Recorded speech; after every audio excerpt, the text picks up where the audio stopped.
Now that same day, 2 of them were going to a village called Emmaus, about 7 miles from Jerusalem. They were talking with each other about everything that had happened. As they talked and discussed these things with each other, Jesus himself came up and walked along with them, but they were kept from recognizing him. He asked them, "What are you discussing together as you walk along?" They stood still, their faces downcast. One of them, named Cleopas, asked him, "Are you the only one visiting Jerusalem who does not know the things that have happened there in these days?" "What things?" he asked. "About Jesus of Nazareth," they replied. "He was a prophet, powerful in word and deed before God and all the people. The chief priests and our rulers handed him over to be sentenced to death, and they crucified him. But we had hoped that he was the one who was going to redeem Israel. And what is more, it is the 3rd day since all this took place. In addition, some of our women amazed us. They went to the tomb early this morning, but didn't find his body. They came and told us that they had seen a vision of angels who said he was alive. Then some of our companions went to the tomb and found it just as the women had said, but they did not see Jesus." He said to them, "How foolish you are, and how slow to believe all that the prophets have spoken. Did not the Messiah have to suffer these things and then enter his glory?" And beginning with Moses and all the prophets, he explained to them what was said in all the scriptures concerning himself. As they approached the village to which they were going, Jesus continued on as if he were going further. But they urged him strongly, "Stay with us, for it is nearly evening. The day is almost over." So he went in to stay with them. When he was at the table with them, he took bread, gave thanks, broke it, and began to give it to them. Then their eyes were opened, and they recognized him, and he disappeared from their sight. They asked each other, "Were not our hearts burning within us while he talked with us on the road and opened the scriptures to us?" The story of the road to Emmaus tells us that Jesus explained everything about himself, going right back to the beginning of the Bible, and how that big story related to those first disciples in the 1st century following Jesus' resurrection. If we're going to understand where we fit in the 21st century, then it helps us to know what that overarching story really is. Here's my very short version of the big story of the Bible, the story which we all find ourselves in today.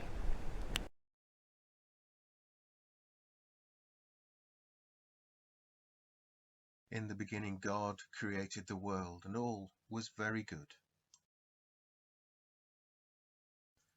But then things began to go wrong as people turned their back on him.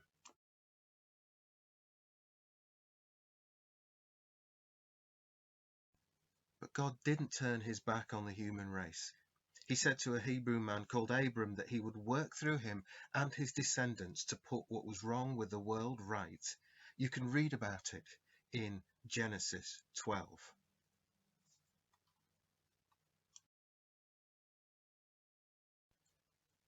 Abraham's descendants became the nation of Israel. But to cut a long story short, they forgot what they were there for. They forgot their purpose to be a blessing to the whole world and ended up turning away from God. Again, God did not give up on them. He did not give up on us. He promised to send the Messiah, a suffering servant who would take on what Israel was always supposed to be about and bring God's blessing, brings God's hope to the world. The name of this Messiah is Jesus. And in his words and in his actions, in his life, in his death on a cross for us and through his resurrection, he told people and he showed people that God's kingdom was near. God's way of running the show was breaking into the world through him. God was reconciling the world and each of us to himself. Through metaphors like we see in the Old Testament of the lion lying down with the lamb, the world was being put right. So through his healings, through his meeting basic needs like hunger, through his drawing society's outcasts to the centre, through his absolute insistence that every single person is precious to God, Jesus showed us what a world put right looks like. The last book in the Bible, Revelation, looks forward to the end of the story, an end which is actually a new beginning. We are told that one day, sometime in the future, Jesus will return and make all things new. Here's a few words from that book, Revelation, chapter 21. Then I saw a new heaven and a new earth, for the first heaven and the first earth had passed away, and there was no longer any sea. I saw the holy city, the new Jerusalem, coming down out of heaven from God, prepared as a bride beautifully dressed for her husband. And I heard a loud voice from the throne saying, "Look, God's dwelling place is now among the people, and he will dwell with them. They will be his people, and God himself will be with them and be their God. He will wipe away every tear from their eyes. There will be no more death or mourning or crying or pain, for the old order of things has passed away." This then is the true Christian hope. A new creation will one day come about. Jesus' life, death and resurrection was the beginning of that starting to happen. The kingdom, the new world to come, breaking through into the world. And then he told us, the church, to get on with that same kind of stuff, to continue the kind of work that he had been doing, signs of a better world to come breaking into the world today. You see, we are not here for our own benefit. We're here to be a community, a family that God wants to use to put this broken world back together. So wherever there's suffering, wherever there's injustice, wherever there is isolation, that is where God calls us to be, working with him as he works in this world to make all things new.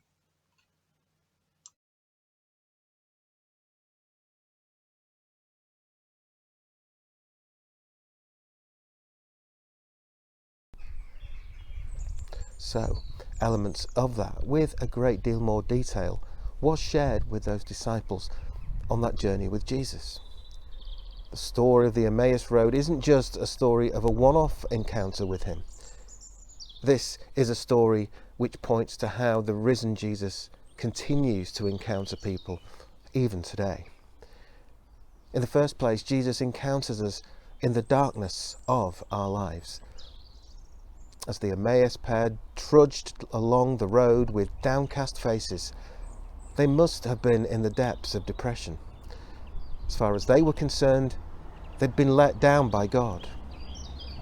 We had hoped, they said, that he, Jesus, was the one who was going to redeem Israel. Yet in their darkness, Jesus came up and walked along with them. Although they didn't initially recognize him, Jesus was there. And Jesus is there too when we walk through our particular darkness. The darkness may take the shape of some tragedy or misfortune which hits our lives. We may have experienced loss of one kind or another. We may feel let down by God, let down by our faith, maybe let down by his church. But maybe here and now, in the midst of the coronavirus pandemic, we too find ourselves surrounded by darkness.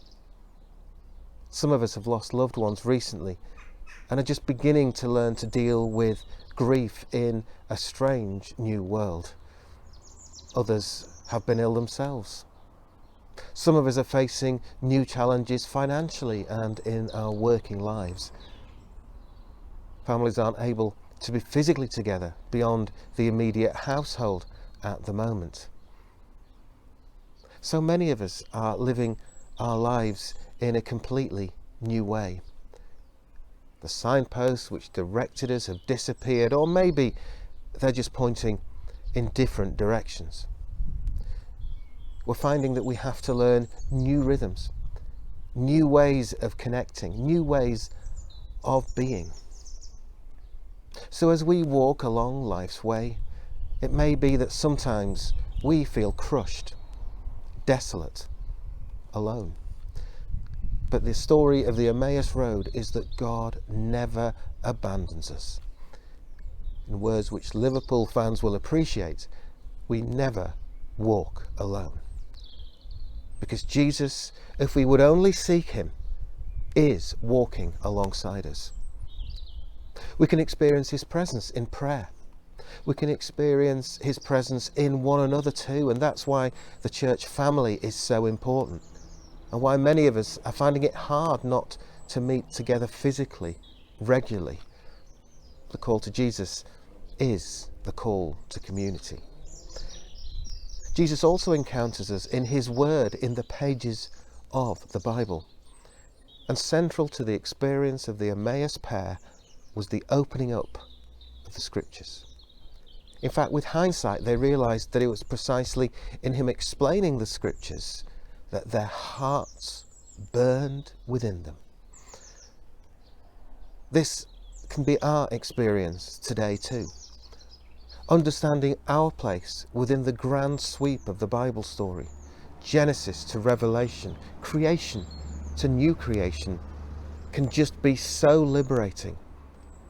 And it can be where we find real purpose for our lives. So the Bible really can be such an encouraging and life-giving book. Some of you have established ways of reading it, engaging with it, that's great. But many of us need help to read the Bible meaningfully. If you've not yet started the online Bible course, look on the church website and join in with that excellent resource. And lastly, Jesus encounters us in the breaking of the bread.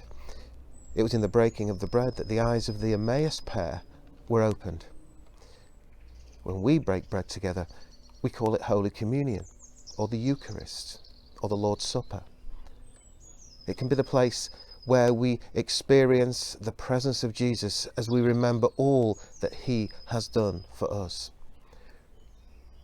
Now on Easter Sunday we found a way of sharing bread and wine in a different way, and we're looking at ways of doing that together again soon.